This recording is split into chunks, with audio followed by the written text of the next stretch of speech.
మిత్రమా, ఒక ముఖ్యమైన విషయం. కులం మన దేశ గమనాన్ని అడ్డుకుంటున్న అతి కీలకమైన అడ్డుగోడ.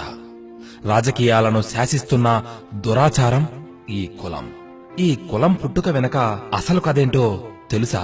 నేను చెబుతా, శ్రద్ధగా వింటారా? ఒకప్పుడు వివిధ వృత్తులను బట్టి కులం అనేది ఉండేది. కమ్మరి తాను చేస్తున్న కొలిమి వేడికి కారణంగా ఇంటికి దూరంగా ఉండేవారు. ఇక దాదాపు మిగిలిన అన్ని వృత్తుల వారు ఇంటి వద్దే చేసుకునేవారు. పూజారి, కోమటి, శాలీలు, కంసాలీలు, కుమ్మరి, గొల్లలు, ఇలా ఎవరి వృత్తులలో వారికి వారి వారి కుటుంబ సభ్యులు చిన్న చిన్న సహాయాలు చేయడం, పనిముట్లను అందించడం ద్వారా చేదోడు వాదోడుగా ఉండేవారు. ఈ ఒక్క కారణంగానే తమ ఇంటికి వచ్చే కోడలిని అదే వృత్తి చేసే ఇంటి నుండి తెచ్చుకుంటే పనులకు సులువుగా ఉంటుందని భావించేవారు. అలా తాము చేసే వృత్తికి చెందిన కుటుంబం నుండే అమ్మాయిని కోడలుగా తెచ్చుకునే అలవాటు మన వారిలో మొదలయ్యింది. అదే నాటినాటికి కట్టుబాటుగా మారి ఇప్పుడు పెద్ద అడ్డుగోడ అయ్యింది. అసలు ఈ రోజుల్లో అదంతా పెద్ద పట్టింపే కాదు. కానీ తరతరాలుగా వస్తున్న సంప్రదాయాల కారణంగా అది అలా కొనసాగుతూనే ఉంది. ఈ సంప్రదాయం పెళ్లిళ్ల వరకు పరిమితమయ్యుంటే బాగానే ఉండేది. కానీ ఇప్పుడు అది రాజకీయాలకు, సినిమాలకు సైతం చాప కింద నీరులా పాకి చండాలంగా తయారయ్యింది.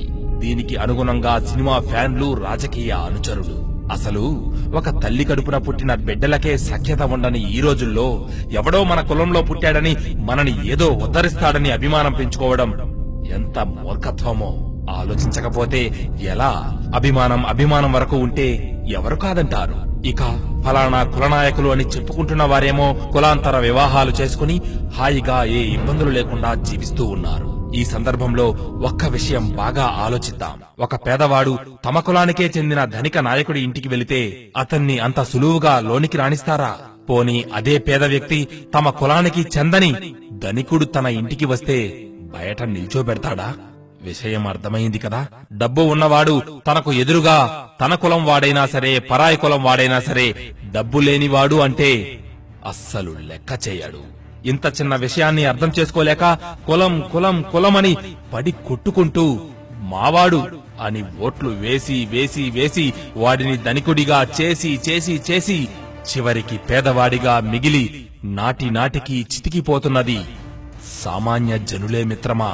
కులం పేరు చెప్పుకొని కోట్లు గడించిన వాడే ఓట్లు పొందాక మరో కులం ధనికుడిని వాటేసుకుని తిరగడం మనం చూడటం లేదా? కులం కులం అని అభిమానం చూపించే ఆ అభిమాన ఘనులకు ఒక్క చిన్న మాట.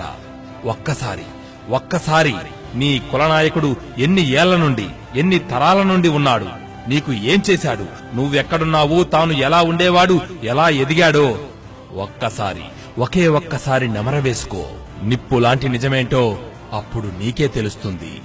కులం ఆధారంగా ఓట్లు వేశావంటే నీ పిల్లలు తినబోయే ఆహారపు కంచాన్ని నీ చేతులారా లాగి పడేస్తున్నావని గుర్తుపెట్టుకో.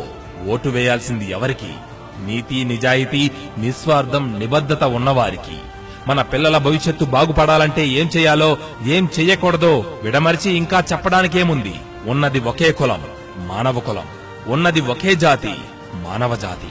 సామాన్యుల అభివృద్ధిని అడ్డుకునే కులం గోడలను కోల్చాలని తపిస్తూ ఈ సందేశాన్ని తోటివారితో పంచుకునే భారతీయులకు వందనాలు తెలుపుతూ జై హింద్.